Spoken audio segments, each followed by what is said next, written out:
Algumas empresas procuram uma solução mágica para trazer inovação ao seu negócio. Algumas empresas acreditam que o segredo do sucesso está na tecnologia.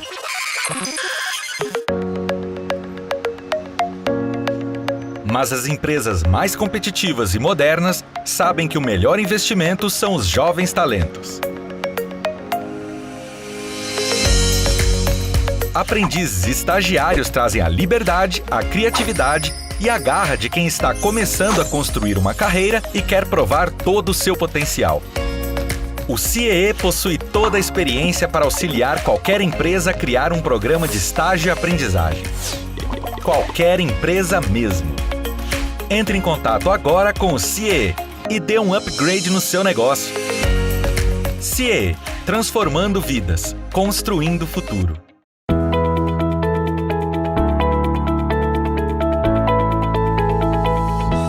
Olá, eu sou Adalberto Piotto e seja bem-vindo ao Pensando Brasil aqui pela TV CIEE. Meu convidado hoje a pensar o Brasil é o cientista político Christian Lobauer. Christian, seja bem-vindo ao Pensando Brasil. Obrigado, Piotto. Sempre um prazer estar com você aqui no seu programa e discutir os problemas brasileiros. É sempre um prazer quando é com você. Bom, deixa eu só oferecer a vocês aqui o currículo recente também do Christian. Ele foi candidato a vice-presidente pelo Partido Novo na última eleição presidencial. Recentemente desfiliou-se do partido, inclusive explicou publicamente as razões, e desde 2019 é presidente executivo da CropLife Brasil, uma associação de especialistas, instituições e empresas que atuam na pesquisa de tecnologia em 4 áreas: germoplasma, que é sementes e mudas, biotecnologia, defensivos químicos e também produtos biológicos. A gente vai falar sobre esse assunto do agronegócio daqui a pouquinho, mas antes eu vou começar pelo lado político, porque talvez isso vai nos ajudar a explicar, inclusive, o porquê que se tem discussões, algumas inócuas, sobre o bem-sucedido agronegócio brasileiro. Cristian, vamos falar sobre política, então. Você sempre me atendeu lá na CBN para fazer análise política e depois você teve essa experiência por dentro da política como candidato, dentro de um partido político novo, com novas propostas, enfim. Aliás, o próprio nome do partido explicava isso. Mas como é que você analisa a política brasileira, agora juntando essas duas experiências que você sempre teve como analista político, mas agora também como um integrante dentro da política brasileira? Então, Piotto, eu acho que dá para trazer um pouco da experiência da campanha para responder sua pergunta. Primeira coisa que eu acho é que, assim, a gente acha que a gente sabe o quanto o Brasil é grande, até que você vai fazer campanha e aí você vê realmente como é grande, né? Assim, eu me lembro que eu fiquei 4 dias fazendo campanha no interior do Rio Grande do Sul, fiz 7 municípios, achei que tinha feito um monte de coisa, aí eu fui olhar no mapa e vi que tinha feito uma pequena fração do estado do Rio Grande do Sul. Quando você olha o Pará, aí você fala, a dimensão que esse país tem é muito maior do que a gente consegue abstrair, né? E acho que muitos brasileiros não têm essa noção, mesmo eu não tinha, da dimensão que ele tem, das diferenças regionais, das diferenças de opinião, como ele é múltiplo, né? Como ele é complexo. Primeiro ponto, isso ajuda a entender por que é tão difícil você organizar esse país politicamente. Primeiro ponto. Segundo ponto, que eu percebi também em campanha, é como o sistema eleitoral e partidário é ruim, principalmente o sistema partidário. O Brasil carece hoje de partidos representativos. 86% dos brasileiros não se identifica com nenhum partido, embora a gente tenha 34 partidos à disposição dos brasileiros oficializados. Então tem alguma coisa muito errada. Tem muito partido e ninguém identifica partido, a maioria das pessoas não identifica os partidos com nada, né? Uhum.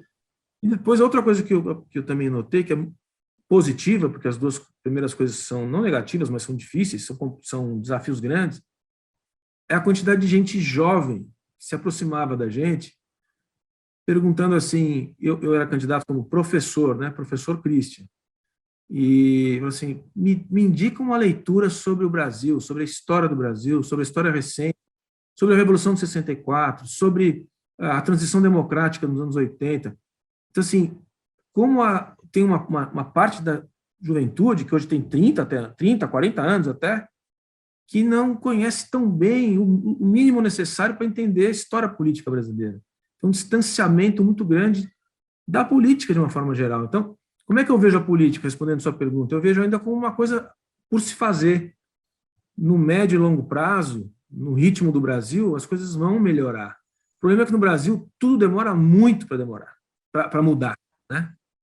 As mudanças no Brasil são muito lentas, mas a política está numa situação praticamente de reinício, de retomada, porque enquanto não houver partidos representativos, organizados de parte da sociedade, a gente não vai conseguir organizar as coisas. A economia é uma ciência subalterna, ela precisa da política, e a política precisa de partidos. Um país que tem essa desorganização, essa fragmentação partidária, é uma situação muito difícil de se organizar. Embora a gente tenha instituições que, por pior que sejam, alcançaram um estágio de pré-maturidade que a gente tem que prestigiar. A gente não pode desprezar todas as instituições que foram construídas nesses últimos 50 anos, que são instituições que têm problemas, mas são bem razoáveis. Então, eu vejo a gente no início de uma nova fase de maturidade. Assim. Vamos dizer, a gente está saindo da adolescência para chegar na maturidade daqui a pouco.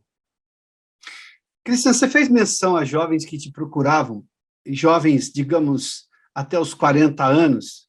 Se eu falar jovens até os 40 anos, eu estou pegando uma imensidão de gente nesse país que te procurava, até pela sua condição de professor, pedindo dicas de leitura, para tentar conhecer melhor a realidade brasileira.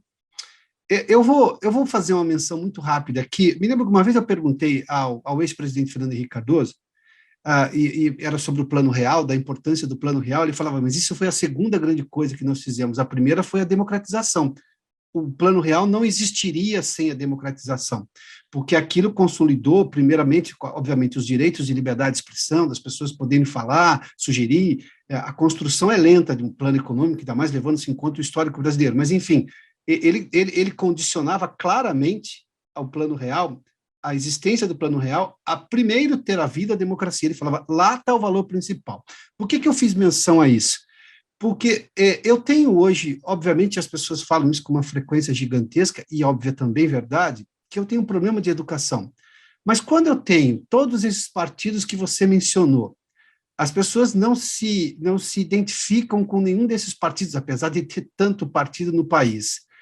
Por que eu não chego ao jovem? Por que eu não tenho formação política? E aí eu vou ao segundo ponto, é a polarização que precisa... Aliás, é uma coisa que você citou quando saiu do Novo, no seu manifesto, dizendo que oposição sistemática não era exatamente a lógica que o partido deveria ter, porque a população brasileira não vive de oposição sistemática, ela vive querendo soluções para os problemas delas.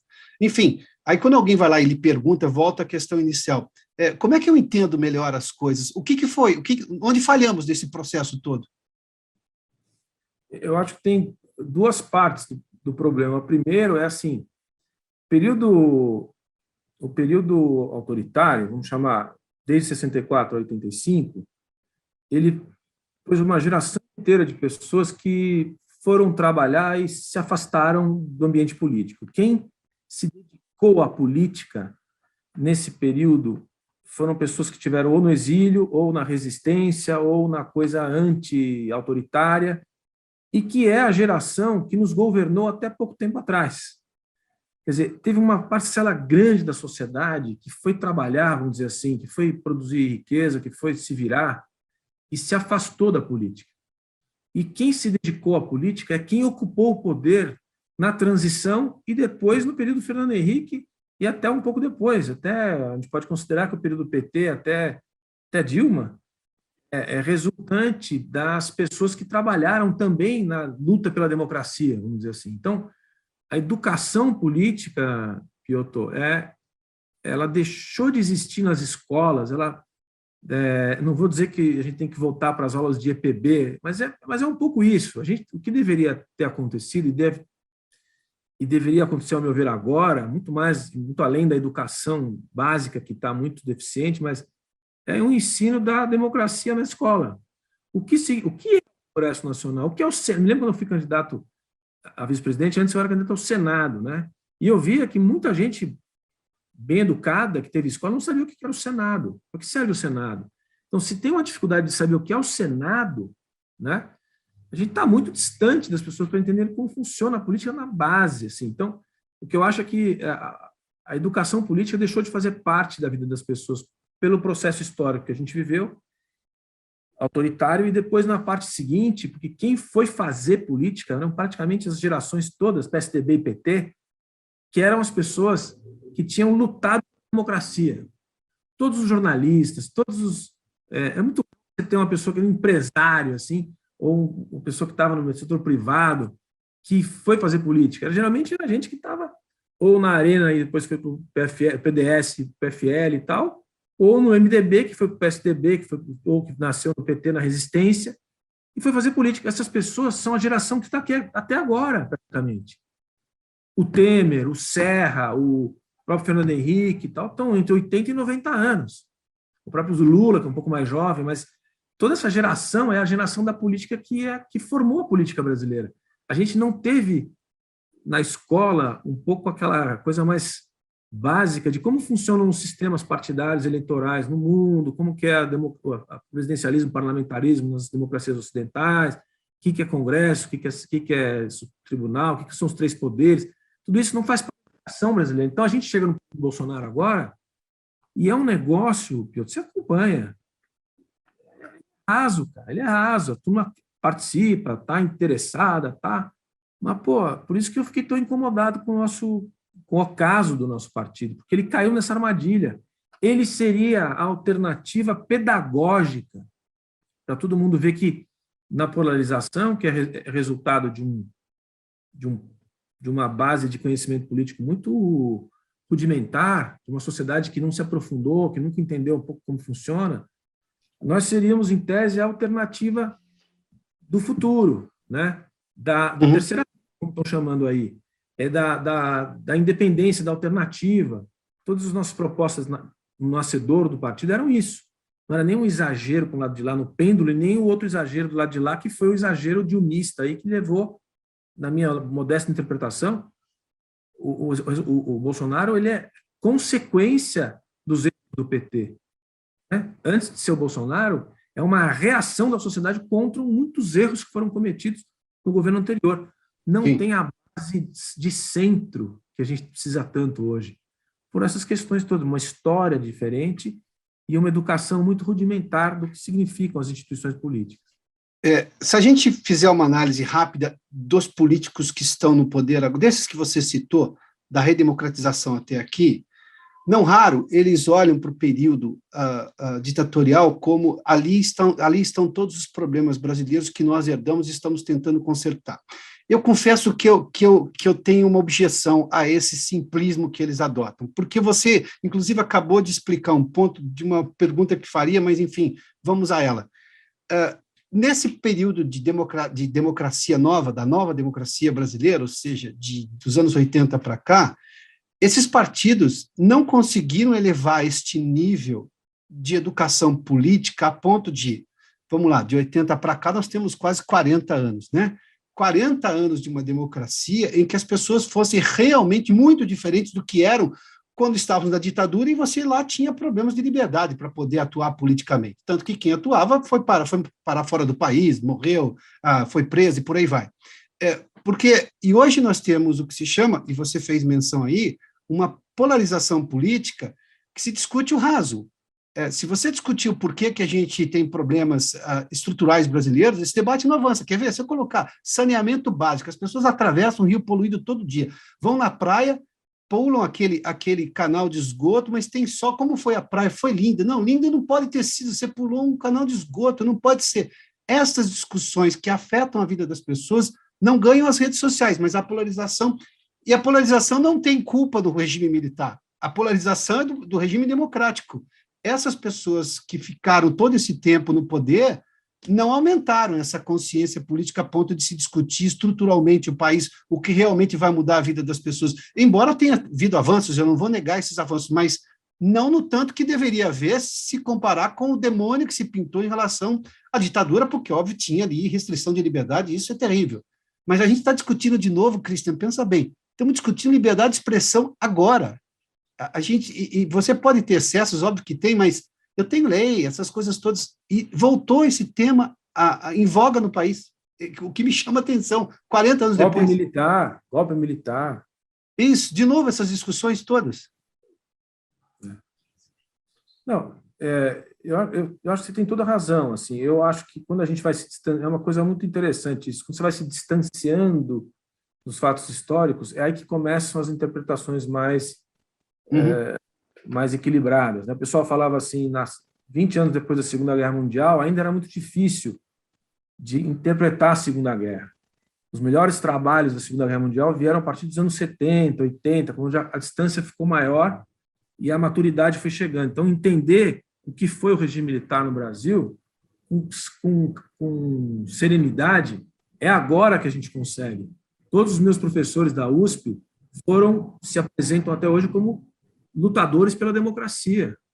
Então, está dentro do coração deles essa coisa de eu salvei esse país do autoritarismo. Então, como é que você vai olhar com um olhar neutro? Eu acho que o regime militar teve coisas que foram excepcionais do ponto de vista de transformação do país. Muitos erros cometidos, inclusive das liberdades, evidentemente, mas a gente tem um olhar mais neutro, né? E, por outro lado, a democracia chegou de forma muito azarada. Quer dizer, o governo Sarney foi um espetáculo de horror para quem viveu, né? Hiperinflação, corrupção na veia, queda de ministros permanente, extensão do próprio mandato, enfim, a população que viveu os anos 70 falava, preferia como era antes, né? Então, ela não demorou para a democracia se fixar, tanto que você colocou bem. O período Fernando Henrique tem essa marca na história, ele conseguiu trazer a estabilidade monetária, mas também um pouco de estabilidade institucional. Por pior que fosse a política naquela época, ele conseguiu ter 2 mandatos de estabilidade institucional, que deu ao Brasil um certo oxigênio para chegar ao governo PT também, um Lula light, que também, dentro de todos os seus erros, eu não gosto do PT, mas eu admito, também teve uma parcela do primeiro período até 2008, tem que ser lá respeitada, né? Então, assim, isso garantiu a nossa estabilidade institucional e democrática. Depois de todos os erros do período Dilma e agora os erros atuais, eu não creio que vai haver ruptura institucional no Brasil. Não vai haver. Eu vou dizer para você, posso errar, mas acho que não vou errar. Em 2022 vai ter eleições gerais no Brasil, no mesmo sistema eleitoral que a gente tem hoje, com o mesmo sistema partidário, vai ter um vitorioso no segundo turno, vai tomar posse e vai governar. Não vai acontecer nada desse tipo de coisa que ficam falando aí. Agora, que tem um problema mesmo, que você colocou, que eu acho que é o cerne, que é o seguinte: alguém está preocupado com os 100 milhões de brasileiros que ainda andam sob o excremento? Quando é que a gente vai chegar na fase de discutir aquilo que realmente é essencial e sair dessa coisa internética tão boçal e falar, escuta, tem aí as ideias de transformação, porque o diagnóstico está pronto, Piotr. As reformas já estão. A gente já conhece o diagnóstico de solução do Brasil há um bom tempo. Eu diria até que de 20 anos a gente já sabe o que tem que fazer. Só que a gente não consegue fazer. A gente não faz reforma tributária, a gente não faz reforma administrativa, a gente não faz reforma política, a gente não consegue fazer. É aí que está a discussão. Quem é que vai chegar na política agora e falar assim, eu sei como que mudaria para fazer, o meu caminho vai ser esse. O cara que falar isso na televisão, na campanha, a população vai olhar para ele e falar, apareceu alguém aqui para sair da cloroquina e da diversidade, que são os temas que esse pessoal fica, para falar do que realmente interessa para as pessoas. Você vê essa possibilidade mais próxima agora, porque temos que ser justos. As pessoas, embora em alguns momentos, apenas pela polarização e de forma rasa, mas eu tenho muito mais gente discutindo política, e eu digo até que os jornais ajudaram nisso, a imprensa ajudou muito nos anos 80 e 90, começo dos anos 2000, depois não acho que a imprensa ajudou, muito pelo contrário, nós temos uma imprensa que ela não se reconhece, a imprensa dos anos 90 não se reconhece na imprensa de hoje, e vice-versa, são coisas diferentes. Mas a gente vai ter essas pessoas discutindo esses assuntos, porque é incrível, tem alguma coisa que chama atenção. Às vezes, você vê manifestações públicas, e não aquelas monitoradas por partido, de pessoas pedindo coisas que são essenciais. Hoje eu tenho uma lógica brasileira que o sujeito não aguenta mais ficar explicando por que o Brasil não deu certo, porque ele quer fazer o Brasil dar certo. Chega, ninguém aguenta mais. Chegou um estrangeiro aqui, por que o pai não quero mais dar essa explicação? Quero falar o que deu certo. A gente vai dar esse passo, Cris, e como é que isso funciona? Primeiro, mantendo essa normalidade institucional da qual você falou, mas em algum momento eu acho que tem uma certa revolta na população, porque, claro, o cargo de presidente da República chama muita atenção, mas se eu olhar para a realidade atual, em que nós temos uma Constituição praticamente parlamentarista, qualquer reforma precisa de 2 turnos na Câmara, 2 turnos no Senado, se mudar, volta para a Câmara e um monte de comissões. Eu tenho um Supremo que praticamente governa o país hoje. Qualquer decisão que está... Bom, o Supremo vai lá e decide, põe a mão em decisões do Congresso e do governo federal. Em algum momento ele pode fazer isso, mas acho que se excedeu na sua prerrogativa. As pessoas vão voltar para presidente falando assim, tá, mas ele não governa, ele tem limitações gigantescas, e não é limitações intelectuais, é limitação de poder. A lei não deixa fazer, o presidente pode prometer o mundo, mas não sei até onde vai. Não tem esse tipo de preocupação também em relação às próximas eleições, apesar dessa normalidade institucional, que eu concordo com você, vai continuar existindo? Eu acho que para o ano que vem, daqui a um ano tem eleição, né? Acho que não dá tempo para aparecer assim, uma solução muito transformadora. A gente mantém o nosso raciocínio aqui de manutenção das instituições, porque eu acho que isso é uma conquista que a sociedade já incorporou, assim como a inflação não é mais aceita pelos brasileiros. Acho que se essa inflação começar demais, vai ter problema com o governo, porque a inflação ajudou a derrubar a Dilma, por exemplo, né, entre outras coisas, em 2016. Então, acho que são, vamos dizer assim, valores que foram incorporados pelos brasileiros. A inflação ninguém mais quer aceitar, assim como os institucionais também ninguém quer. Eu acho que, olhando para o quadro político, a oferta de candidatos com um perfil melhor do que a polarização, acho que não está difícil, está muito fragmentado o centro, e não consigo ver uma pessoa, um homem ou uma mulher, que consiga hoje agregar esse centro, que seria a demanda, mas a maior vontade dos brasileiros. Mesmo assim, eu acho que essa pessoa tem que ser um político, por piores que sejam, pior que as pessoas acham que é ruim, os políticos são ruins, tem que ser um político. Acho que essa ideia de trazer uma pessoa de fora, sei lá, para dar um exemplo qualquer, Luciano Huck, um exemplo desse tipo, eu acho que isso seria o Brasil, independente do nome que eu estou dando. Eu acho que tem que ser uma pessoa de dentro do Congresso, de dentro do Senado, que vai ser a alternativa de terceira via, porque é através do sistema político que a coisa pode se rearranjar. Eu quero crer que isso vai acontecer. Isso dá tempo de acontecer. Estou falando aqui de, sei lá, para dar nomes, uma Simone Tebet, um Rodrigo Pacheco, um político que está lá, que pode vir a ser um agregador e conseguir, por um fenômeno da sociedade aí, agregar e conseguir vencer as duas pontas. Isso seria a saída mais, acho que me parece mais desejável para o Brasil. A vitória de um dos dois lados vai levar mais 4 anos de, acho que no caso do PT, certamente de empobrecimento. O Brasil vai empobrecer muito, porque empobreceu já no período petista, se o PT ganhar. E acho que o outro lado, o Bolsonaro, se for o caso, vai manter essa instabilidade que é muito desgastante. É muito desgastante para todo mundo. É uma coisa muito... É desgastante a palavra mesmo. Assim. Pode até ser que a economia vá mais ou menos bem, como é o caso do agronegócio e tal. A infraestrutura acho que está tendo bons movimentos, mas ainda tem muito desgaste, a postura, os grupos que estão em torno dele, que são muito radicais. Então, o melhor seria esse caminho do meio, com um político, que eu não sei dizer quem é, que sempre aí pudesse manter o caminho institucional, segurar a inflação, e a gente vai nesse ritmo brasileiro que é, infelizmente, lento, mas de aperfeiçoamento. Eu acho que esse é o melhor desenho que dá para fazer. Qualquer outra coisa que seja saindo desse desenho não é boa. Não é boa para o Brasil.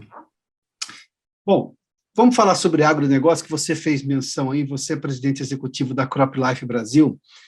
Esse é um assunto que gera restrições aqui no Brasil e fora, porque aí nós temos uma questão muito clara: o Brasil é hoje um competidor de altíssimo nível internacional em produção agrícola.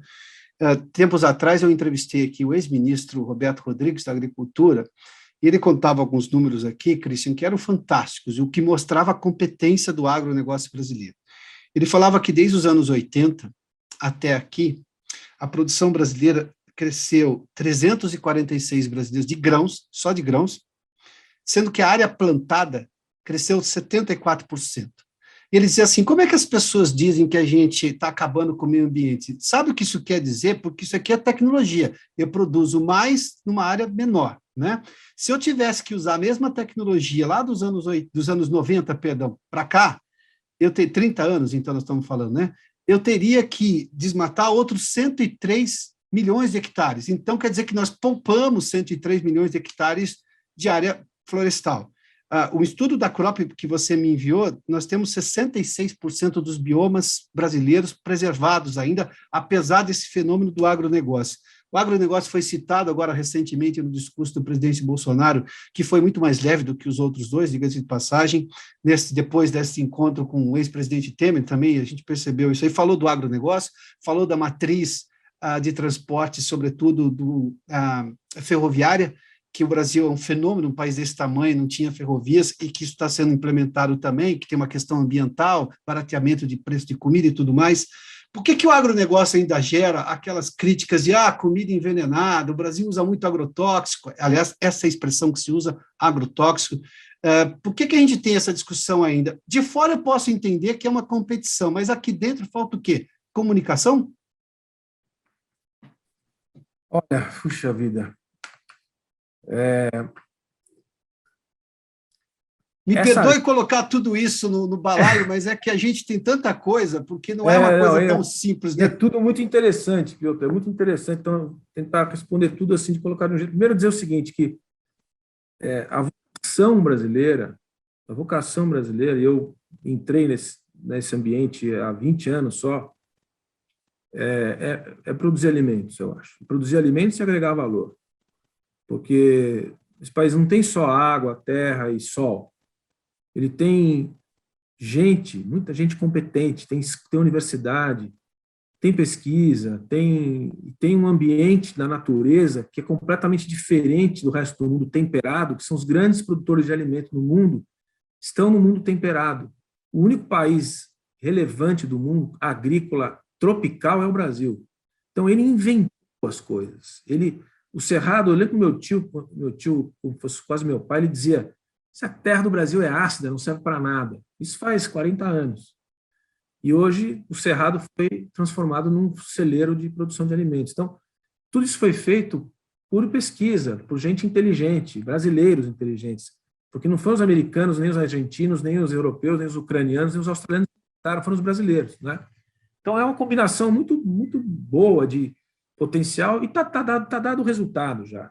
Não tem dúvida. Isso aqui vai para frente.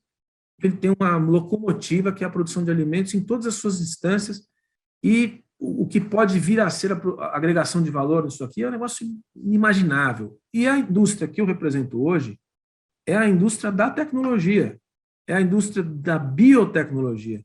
Você pegar uma semente e alterar geneticamente essa semente para que ela fique ainda mais resistente. Você fazer uma edição gênica para que ela aguente o estresse hídrico, aquela planta de arroz consiga se manter 2 semanas embaixo d'água e resistir. É a alteração genética que dá o potencial máximo de resistência da planta, e com isso você produz muito mais alimento e mais barato, então você alimenta as pessoas. Então, o negócio está na fronteira da tecnologia. Biodefensivos, que são micro-organismos que atacam micro-organismos, toda uma ciência brasileira sendo inventada aí por dezenas de empresas nacionais e capital internacional entrando, um negócio maravilhoso, de ponta. Então, isso tudo é a vocação que esse país tem, entendeu? Isso gera emprego para toda a cadeia produtiva, máquinas, equipamentos, vidro, madeira, papel, tudo vem atrás dessa locomotiva. Então, é uma oportunidade maravilhosa para o Brasil. Por que a gente apanha tanto? Você falou, por que a gente apanha tanto se isso daí é uma série ainda mais é sustentável. Fizemos uma publicação aí que a gente te mandou para mostrar que é sustentável, já, desde sempre é sustentável. Por causa disso que o Roberto falou. Quanto mais tecnologia, mais você produz em menos expansão de terra, portanto, você mantém os biomas. Quer dizer, é uma ligação direta entre preservação e produção. Isso é uma agenda que vem de fora, Piotr, e não é só protecionismo comercial, não. O pessoal fala muito, isso aí é protecionismo, as nações ricas, o Brasil. Também é. Mas é mais do que isso. Eu acho que é uma coisa que, assim, tem uma agenda que é muito maior do que essa que nós estamos falando, que é a agenda das mudanças climáticas, da agenda da saúde animal, a agenda do alimento mais fresco, a agenda europeia, principalmente europeia, do Green Deal e do Farm to Fork, que são estratégias de fazer com que o modelo de produção de alimentos europeu seja exportado para o mundo, que ele é feito com pequenas propriedades, que utilizam poucos defensivos, fazem produtos muito locais, para chegar nos consumidores locais. Eles querem exportar essa agenda, é uma agenda meio que humanista, ambiental, que criou uma corporação internacional, sofisticadíssima. Bilhões em recursos privados vão para organizações não governamentais que meio que vivem dessa agenda. Então, isso vai contra tudo o que a gente faz no Brasil. A expansão da produção em grande escala, a utilização de produtos químicos em grande escala para produção em grande escala para grãos que vão alimentar os galinhas e os porcos chineses, né? Tudo que a gente produz aqui num modelo de agricultura que é muito diferente do resto do mundo e que é muito competitivo, é espaço ideal para a crítica internacional e para essas corporações que foram criadas. Não existe nada mais fácil de criticar do que o Brasil pelo Greenpeace, por exemplo.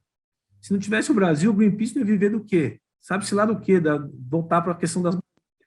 E aí não vai ter dinheiro para o Greenpeace e acaba o emprego da turma. Eu estou fazendo um modelo simplista para te dizer o seguinte, que eu acho que o maior problema hoje é uma corporação de uma agenda internacional que não é conspiratória, não, ela é simplesmente um processo que aconteceu e colocou muita gente inteligente, com muito dinheiro, para implementar uma agenda que, na verdade, metade dela é desnecessária, porque o agronegócio já é sustentável. Quanto mais tecnologia tiver, vai produzir mais alimento, vai expandir menos e vai proteger a natureza. É do interesse do produtor agrícola, para te dar um número só e não falar demais, no Brasil, esse 66% do território brasileiro, que está exatamente como o Pedro Álvares Cabral encontrou quando chegou, que é o que o presidente disse ontem nas Nações Unidas, ele pode ter feito um discurso que muita gente não gostou, mas os dados que ele colocou na mesa, nesse caso, são reais. Desses 66%, 26% está em propriedades privadas. Significa dizer o seguinte, é o dono da fazenda que está preservando. Por quê? Porque é do interesse dele, ponto 1, preservar as nascentes de água, preservar as matas ciliares. E ponto 2, tem uma lei no Brasil, que está aí no outro, que chama Código Florestal. Ele tem que cumprir a lei. Na Amazônia... Que é tem uma... duríssimo, por sinal. Eu acho que é um dos mais restritivos do mundo, né? Sem dúvida.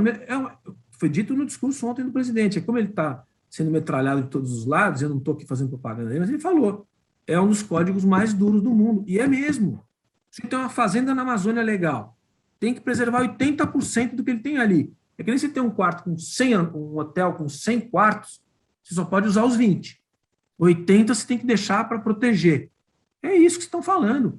E a lei brasileira é assim. Você tem uma propriedade na Amazônia, 80 você não encosta. Os outros 20 você pode encostar. Vai procurar outro país que seja assim. Não tem. Então, vamos começar a conversar das coisas como elas são, né? Eu vou pegar sobre a percepção das pessoas. Óbvio que eu tenho muita má-fé em processos assim, eu tenho gente que é paga para falar certas coisas. Bom, tudo isso existe, infelizmente, mas vamos lá. Me chama a atenção algumas incoerências. As pessoas falam de segurança alimentar pelo lado de comer coisas completamente orgânicas, só que eu tenho uma demanda mundial por alimentos, e essas pessoas também precisam da segurança alimentar, que é ter alimento disponível para poder se alimentar. A segurança alimentar tem dois significados muito claros. E aí eu tenho uma vaidade ideológica de um lado que não contempla a humanidade do outro, que as pessoas vão precisar comer. Isso é uma incoerência que me chama a atenção. Claro que eu posso reduzir, tecnologia pode reduzir, moléculas novas, eu já vi exposições disso, as moléculas novas usam menos defensivos, menos agrotóxicos, seja lá o nome que as pessoas queiram dar. A outra coisa que me chama a atenção foi agora da pandemia, Cris. Todo mundo, eu via ambientalista defendendo as vacinas e a ciência que desenvolveu vacinas rapidamente. E convenhamos que isso é um marco da humanidade. Mas ele é contra a tecnologia que melhora o agronegócio, que melhora a plantação, o melhoramento genético de animais e de plantas para ser mais resistente, para conviver com as mudanças climáticas e tudo mais. São incoerências. Apesar de incoerências, isso continua no debate e a coisa não anda. Daí que eu lhe perguntei, falta comunicação para essas pessoas compreenderem, ou é essa agenda que é muito boa na comunicação, digamos, é mais sedutora para convencer as pessoas? Não, a gente tem que fazer autocrítica, acho que sim, a nossa comunicação e estou falando, quando eu falo nossa, é da indústria mundial de defensivos e da indústria também de organismos geneticamente modificados. Ela não foi competente o suficiente para entregar para as pessoas aquilo que ela realmente faz. E a gente tenta sistematicamente, mas é avassalador. O que se fala, você deu o exemplo, que é o exemplo da pandemia, assim, como é que os mesmos interlocutores que exigem a vacina exigem celeridade da Anvisa para inocular ou para utilizar um micro-organismo que vai entrar no seu organismo para combater uma doença, como é que essas mesmas pessoas, se são cientistas, não admitem que quando você demora 8 anos para provar uma molécula nova no Brasil, que tem, em tese, a mesma função de melhorar a defesa de uma cultura que vai produzir alimentos com mais eficiência e mais produtividade para ter preço barato para alimentar as pessoas no mundo inteiro. O Brasil hoje alimenta 1 bilhão de pessoas no mundo inteiro. Entendeu? Então, assim, você falou no começo, como é que esse pessoal acha que vai convencer com esses... Eu também não consigo entender uma agenda europeia, uma agenda muito europeia, que está sendo exportada para o mundo. Então, tem essa coisa da simbologia da Greta, né? A menina que fala, roubaram a minha infância porque fizeram isso e aquilo e tal. E a infância das crianças em Bangladesh? Né? É uma coisa tão, para mim também, tão incompreensível, assim, tão demagógica, tão distante da realidade. E, assim, o que nós estamos tentando fazer, eu digo, toda uma indústria de produção de alimentos, é baratear o alimento e levar ele para o mundo todo, que é o que o Roberto sempre diz. A agenda da produção de alimentos em grande escala é a agenda da paz, porque onde não há comida, não há paz, né? A pobreza, a fome, a guerra. Então, assim, para mim é tão claro isso tudo, mas a gente tem uma dificuldade muito grande. Por quê? Tem uma ideologia toda embutida aí. O discurso não é científico, ele é político. A nossa conversa hoje, inclusive, é muito misturada, né? Política com ciência. O mundo atual, ele está cada vez mais complicado pelo seguinte, a política invadiu a ciência, e a ciência não consegue se posicionar independente da política. Então, quando tudo é ciência, Piotr, nada é ciência. E quando a Greta vai e fala assim, presidente Bolsonaro, o senhor tem que se basear em ciência. Aí eu digo assim, que ciência, cara pálida? Nós temos uma tonelada de material de ciência aqui, e que a gente diz que o que eles apresentam não é ciência. Ciência é o quê? É método, repetição, comprovação, experimento, publicação, né? Uma série de... Quando todo mundo apresenta seus estudos como ciência, e não tem método, não tem amostra, vira um negócio que é o que virou. Todo mundo fala o que é. E esse universo aqui, esse universo das 140 caracteres, ninguém vai muito conferir o que é ciência, onde é que está publicado, qual é a publicação, qual é o tipo de publicação e tal. A gente é um mundo muito complicado, porque assim, nós indústria aqui de defensivos e tal, a gente se apresenta como a indústria da ciência, mas é entendido como a indústria do veneno e a indústria daqueles que querem brincar de Deus, que querem interferir no DNA e, portanto, estão colocando as pessoas em risco. E esse é um debate que vai demorar muito tempo ainda. mas que já está sendo feito, acho que em outro patamar, né? Porque o próprio setor percebeu que precisa. É claro que quando se fala de desmatamento, uma cena de uma área desmatada chama atenção. Aliás, uma cena de uma área desmatada em outro lugar do mundo conseguiu atrair atenção para a Amazônia. Você fala, puxa vida, o cara pegou uma foto equivocada e mobilizou pessoas das redes sociais. A gente viu isso, né? Naqueles problemas de queimadas, acho que do ano passado, do ano retrasado, do primeiro ano, acho que 2019, né? Mas, Cristian, uma última pergunta rapidamente. Este avanço desse patamar novo de comunicação, levando-se em conta que as pessoas, claro, elas já foram abordadas por esse excesso de informação, de fake news, ou de campanha de ator global, ou que a Greta fala, ou quando a indústria também comete seus erros e também não se explica, enfim. Uma vez que isso já foi, digamos, as pessoas já foram completamente assoberbadas disso, agora começa o período da razão, você começa a ver uma chance maior para o período racional, que obviamente todo mundo gostaria de ter uma hortinha na sua casa. Ótimo, bacana, tá, mas tá, isso funciona para as crianças de Bangladesh, para você, que você disse, funciona para os 1,3 bilhões de pessoas, 3 bilhões de pessoas que tem na Índia, quase 5, né, que tem na China. Bom, enfim, a gente vai ter um pouco de uma discussão mais racional, porque, parafraseando o começo da sua entrevista, a lógica de estar ao centro ali, em que você vai basear tudo em dados e fatos, vai produzir avanço. Os extremos não estão preocupados em avanços, a gente sabe disso. Essa é uma grande pergunta, Piotr. Eu não sei te responder. Eu acho que nós estamos no meio daquilo que nós estamos exatamente vivendo aquele momento em que, inclusive na comunicação, que é a sua área, que é a sua experiência profissional, que assim, como está mudando aonde as pessoas pegam as suas informações, né? Sim. Está mudando completamente. Então, assim, nós estamos vivendo isso é fundamental que a gente entenda de onde as pessoas formam a sua opinião para que a gente possa dizer que está mudando. Eu acho que nós estamos exatamente nesse período onde aquilo que era velho ainda não terminou de envelhecer e aquilo que é novo ainda não começou a nascer, sabe? Aquele onde está um vácuo, porque assim, é muita informação ao mesmo tempo, para o maior número de pessoas possível no mundo, e nunca se viu tanta gente mal informada no planeta, né? É um paradoxo. Acesso total a muita informação e muita gente completamente falando coisas que a Terra é plana, né? Eu quero crer que nós estamos chegando no momento em que essa coisa vai virar para o bem, sei lá, para a bondade, não dá para a bondade, mas para o bom caminho da informação mais criteriosa, porque se não for assim, é guerra, né? É instabilidade, é desorganização, é conflito, e ninguém quer crer que vai acontecer isso.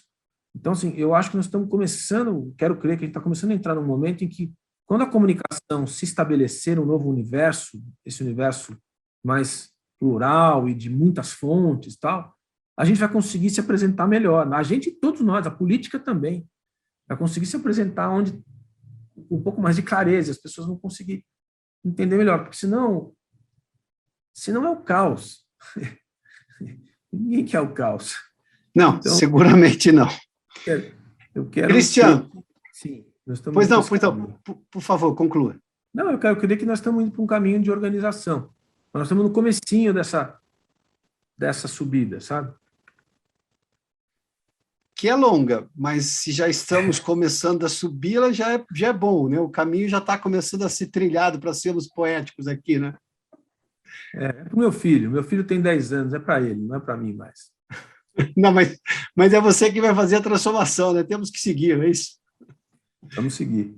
Cristian Lobauer, muitíssimo obrigado pela gentileza da entrevista aqui ao Pensando Brasil, em trazer pontos de vista relevantes, aprofundados. O objetivo desse programa é justamente isso, dessa parceria minha com o CIE, de aprofundar temas e discussões, porque para sair desse debate raso e aí a gente conseguir avançar no debate, porque é essencial. Obrigado uma vez mais pela gentileza de nos atender. Obrigado a você, sempre um prazer conversar contigo.